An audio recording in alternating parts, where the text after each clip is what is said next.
네, 안녕하세요. 나 1차 끝났는데 왜 벌써부터 이렇게 설명회 데려와서 나를 힘들게 하냐 이렇게 하실 수도 있는데 저는 한 15분 정도로 좀 필요한 말만 빨리 하고 이렇게 끝내는 걸로 하겠습니다. 우선 간단히 제 소개부터 하면 저는 이름은 이동현이다라고 이렇게 하고요. 그다음에 번호랑 연락처 이렇게 알려드릴게요. 저는 뭐 따로 핸드폰 2대 쓰는 거 없습니다. 이거는 제 개인 폰이기 때문에 010-245-6786 이렇게 연락 주시면 되고요. 그다음에 카톡이 너무 길어질 것 같다. 나는 카톡을 보냈는데 막 더 보기 이렇게 해가지고 길어질 것 같다라고 하면은 이메일로 연락 주시면 됩니다. 그래서 제 이메일은 macna123 네이버.com 요거고요. 요 이메일은 제가 만든 건 아니에요. 옛날에 제가 누나가 요거 제 이메일 초등학교 때 이거 만들어준 이메일인데 제가 사실은 누나가 3명입니다. 그래서 제가 넷째라는 뜻을 강조하기 위해서 이제 1, 2, 3 이렇게 나와 있고요. 그다음에 요거는 제가 막내예요. 누나가 셋이고 제가 막내입니다. 그래서 원래는 여기 2가 이렇게 들어가야 되지만 뭐 이런 거는 무시하고 이제 요거예요. 그래서 macna123 여기로 연락을 주시면 되겠습니다. 그다음에 보통은 이제 합격을 하면 거의 뭐 법인 이런 쪽으로 들어가세요. 근데 저는 좀 특이한 케이스라서 법인은 없고요. 저는 나중에 여러분들 합격하시고 나서 실무 수습 받으시게 되면은 여기 협회에 와가지고 연수 받으시게 될 겁니다. 그래서 여기서 저는 근무하고 있어요. 그래서 여러분들 나중에 합격하시고 혹시나 이제 연수 받으러 오시면 저한테 개인적으로 연락을 해주셔서 저랑 같이 좀 커피도 마시고 이러면서 좀 제 근무 시간을 줄여 주셨으면 좋겠습니다. 그래서 나중에 혹시나 합격하시면은 여기 와서 연락 주시면 될 것 같아요. 그다음에 오늘 기본적으로 제가 담당하는 과목은 이론이기 때문에 이론과 관련된 거 좀 간단히만 이렇게 설명드리고 앞으로 공부할 때 우리는 뭘 배우게 되는지 그다음에 어떤 점들을 주의해야 되는지 이런 부분들만 간단히 설명해 드리도록 하겠습니다. 사실 공부 방법은 합격생들 사이에서도 너무 다양해요. 그렇기 때문에 꼭 이 방법이 아니어야만 꼭 이 방법이어야만 합격한다 그건 아닙니다. 근데 이 불합격을 하는 방법은 공통점으로 여러 가지가 있어요. 따라서 요것들 정도만 그다음 여러분들이 시행착오 할 때 많이 겪으시는 부분들만 좀 간단히 언급을 해드릴게요. 우선 감정평가 이론이나 뭐 이렇게 사전에 되게 거추장하게 나와 있습니다. 근데 우리는 뭐 이런 것까지는 아실 필요는 없고요. 아까 유도훈 평가사님께도 말씀해 주셨지만 우리는 크게 실무, 이론, 법규 이렇게 세 가지 순서로 배우게 됩니다. 뭐 실무는 당연히 뭐 숫자나 이런 것들을 활용해가지고 최종적으로 이 부동산 가격이 얼마야라는 이런 것들을 숫자로 표현하는 과목이에요. 반면에 이론은 이 얼마라는 과목이 나왔는데 왜 저 가격이 나올까라는 요거를 설명하는 과목이다라고 보시면 됩니다. 즉 여러분들이 여기서 했던 것들을 여기서 이론에서 배우는 것들로 근거를 잡아서 써주셔야 되는 거예요.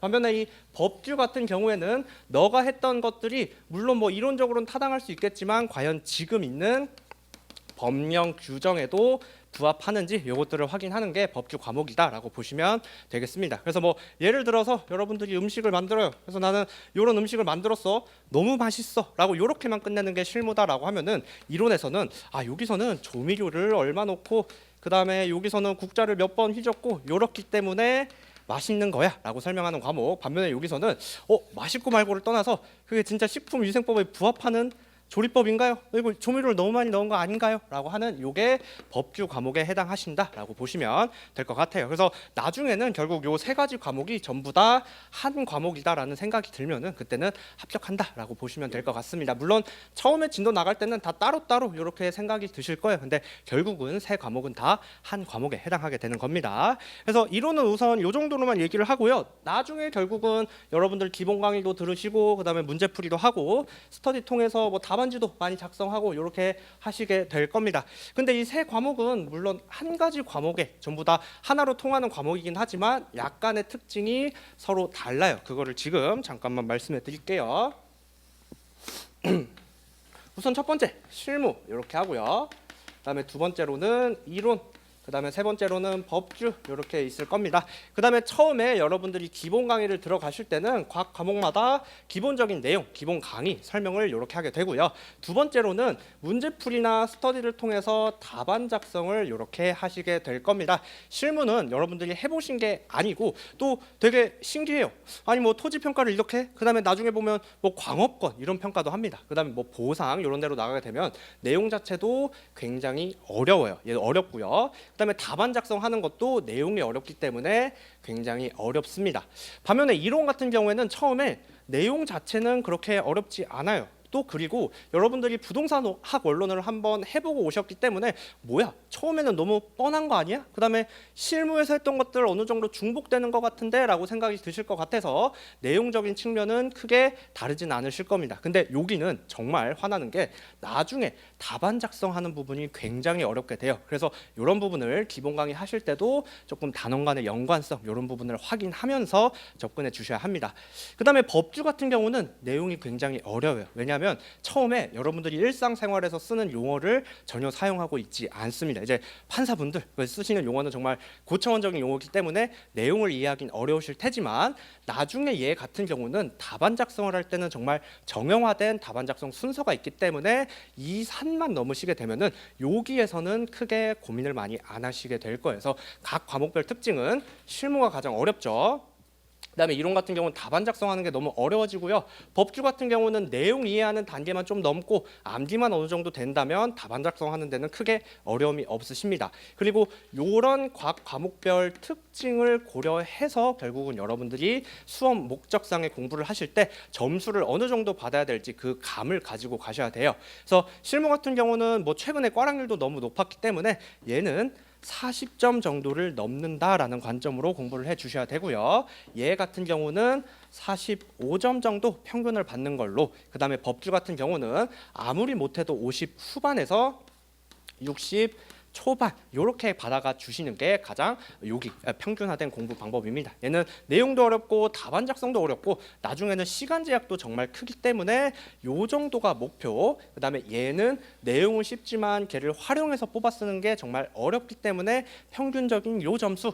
그다음에 법규 같은 경우는 내용은 굉장히 어렵지만 요거는 정말 시간이 해결해 주실 거예요. 그래서 시간만 해결되면 답안 작성하는 거는 전부 다 익숙해지실 수가 있기 때문에 50 후반 에서 한 60 초반 정도가 여기 평균적인 탈출 방법, 이 신림동 고시촌을 탈출하는 방법이다라고 생각해 주시면 될 것 같습니다. 그래서 뭐 어쨌든 제가 담당하는 거는 감정평가 이론이기 때문에 이제 이 이론에서 어떤 것들을 배우는지만 뭐 기본 강의 시간은 아니기 때문에 간단하게만 이렇게 설명을 드리고 넘어갈게요. 처음에 우리가 배우는 거는 결국 이론이기는 하지만 감정평가와 관련된 이론이에요. 그리고 이 법령 규정이 나중에는 외우셔야 되겠지만 이 감정평가에 대해서는 감정평가법에서 규정을 하고 있습니다.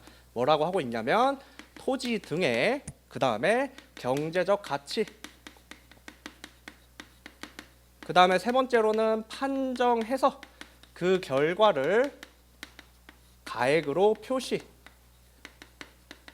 이렇게 개념 정의를 하고 있어요. 그러면 여러분들이 이제 이론에서 배우는 거는 토지 등에는 그럼 어떤 것들이 있는지, 두 번째로는 경제적 가치라는 거는 대체 뭘 의미하는 건지, 그다음 세 번째로는 판정을 하는 데 있어서 우리가 이론적으로 사용되는 도구들은 뭐가 있는지, 그다음 그 결과는 뭘 의미하고 걔를 가액으로 표시하는 데는 어떻게 표시를 하는지, 이런 것들을 재미없지만 우린 기본 강의 때 하나하나 이렇게 나눠서 배우게 됩니다. 그래서 그 내용 설명은 뭐 제가 지금 해드릴 건 아니고요. 이렇게만 넘어갈게요.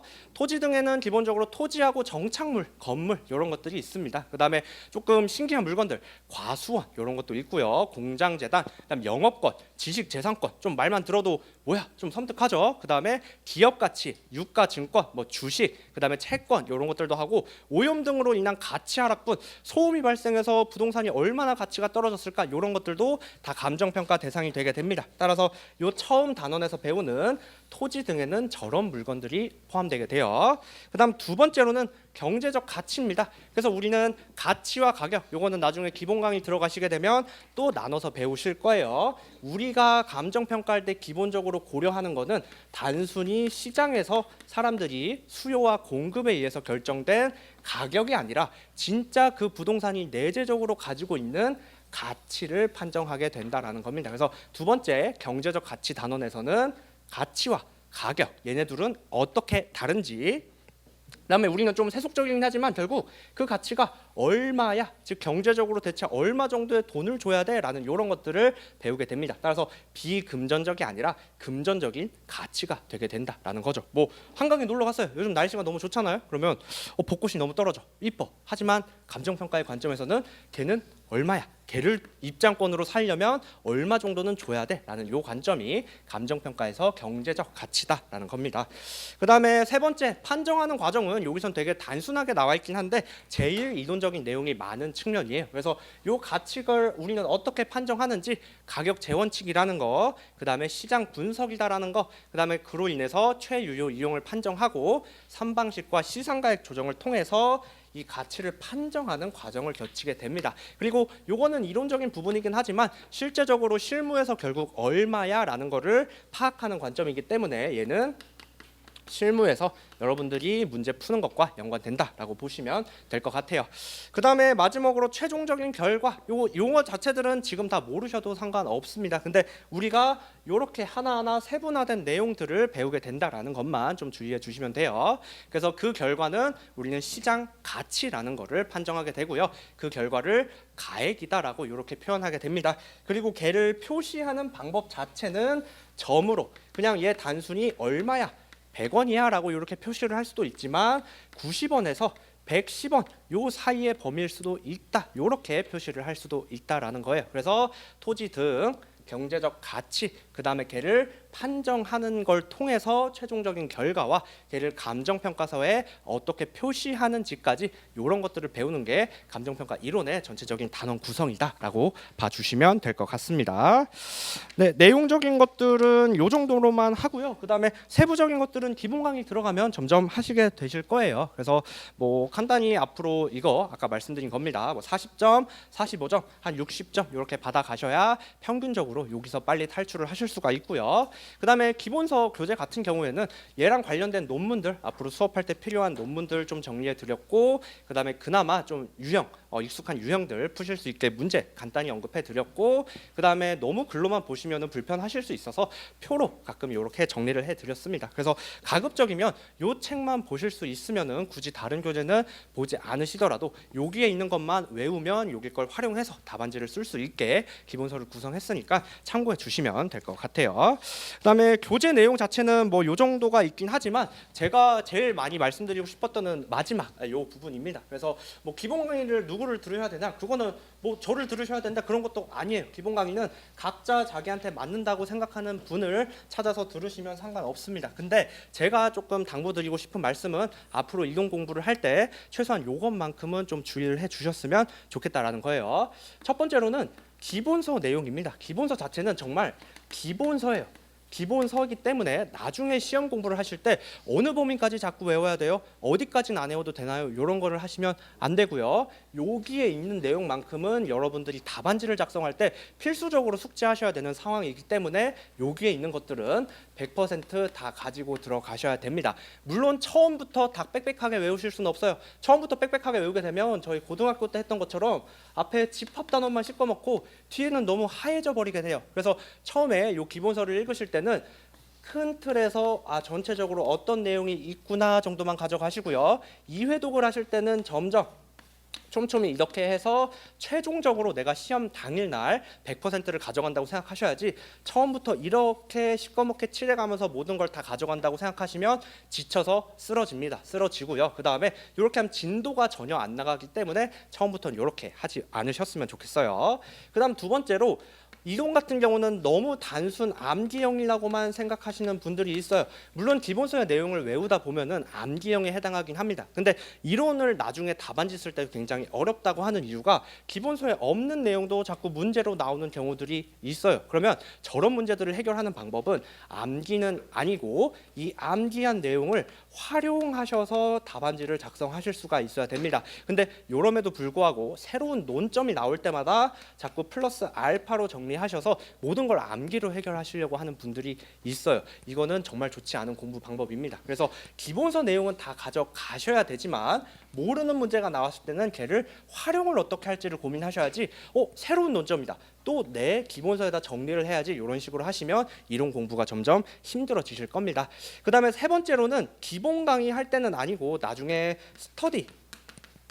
라는 걸 할 때 많이 고민하시는 부분인데요. 요 스터디를 하실 때는 여러분들이 실제적으로 100점 분량 답안에 답안지를 쓰시게 됩니다. 근데 당연히 처음 이렇게 내용만 배우고 그 다음에 답안지를 쓰려면 어려운 게 맞아요. 근데 이거는 당연한 결과고 나중에 답안지를 쓰실 때는 별도로 각각의 문제 유형이 어떻게 되는지에 따라서 내가 어떻게 접근해야 되는지 이런 것들을 따로 다시 정리를 해 주셔야 돼요. 근데 요때 많이 실수하시는 게 요때 스터디 때 답안 안 써진다고 해서 나는 기본적인 내용이 부족한가 보다. 그래서 다시 남들은 다 답안지 쓰면서 부딪히고 깨지고 할 때 나는 기본 강의가 부족한 것 같아. 그래서 다시 혼자 수련하려고 저기 독서실로 들어가시는 분들이 있습니다. 그거는 정말 좋지 않은 방법이에요.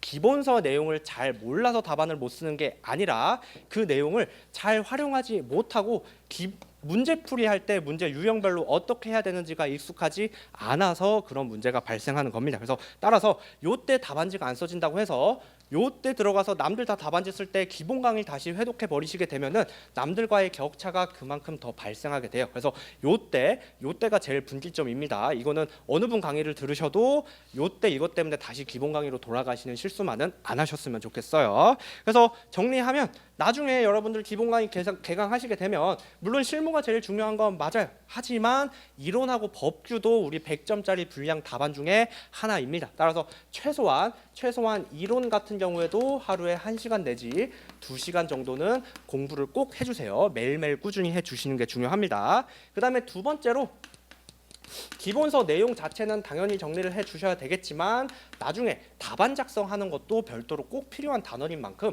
문제풀이 이때 할 때도 안 된다고 해서 기본 강의로 바로 돌아가지 마시고 요거 꼭 연습해 주셔야 돼요. 네. 네, 뭐 요 정도만 해주시면 될 것 같아요. 그 다음에 이제 1년 반, 물론 뭐 단기 합격을 하면 제일 좋긴 하겠지만 우리 시험 자체가 제일 제가 볼 때는 좀 장수생이 많거나 이런 이유가 요거라고 생각을 해요. 이게 1년 반 동안 실무, 이론, 법규 이런 과목들의 분량이 사실 다른 전문 자격사에 비해서 양이 엄청 많지는 않아요. 하지만 불확실성이 정말 큰 과목들에 해당합니다. 예를 들어 이론 같은 경우는 교재에 없는 내용들도 시험에 종종 출제가 되곤 해요. 하지만 이게 나중에 되면은 우리 시험이 요렇게 별도로 크게 뭐 다른 길로 빠지는 거 없이 제대로 된 방향으로만 쭉 가면은 1년 반이라는 시간이 그렇게 길지는 뭐 그렇게 짧지는 않습니다. 근데 대부분 공부를 하다 보면 이런 시행착오들이 굉장히 많아요. 요로 갔다가 다시 요로 왔다 갔다 하는 것들, 특히 이런 것처럼 답안 작성 안 된다고 다시 기본 강의 듣고 이런 것들에 대해서 시간 낭비되는 부분이 굉장히 많기 때문에 이런 부분들만 줄이시면은 단기 합격하는 데 크게 무리 없으실 것 같아요. 그리고 이런 것들은 당연히 여기서 강의하시는 강사분들한테 물어보셔야 되겠죠. 그래서 여러분들도 뭐 혹시 뭐 나중에 저랑 이제 기본 강의나 스터디 때 만나게 된다라고 하면은 이렇게 해도 돼요? 이상한 부분들은 바로바로 물어보셔서 아니라고 생각되는 부분들은 빨리 쳐내고 이런 길들 없이 이쪽으로만 가시면은 합격하는 데는 크게 문제 없으실 것 같습니다. 그래서 한 15분 정도가 지난 것 같아서 요 정도까지 해서 마무리하는 걸로 하고요. 혹시나 궁금한 거 사항 있으시면 아까 핸드폰 번호 지웠는데 여기로 연락 주시면 될 것 같습니다. 네, 듣느라 고생하셨고 혹시나 나중에 기본 강의 때 뵐 일이 있으면 그때 또 뵙는 걸로 할게요. 고생하셨습니다.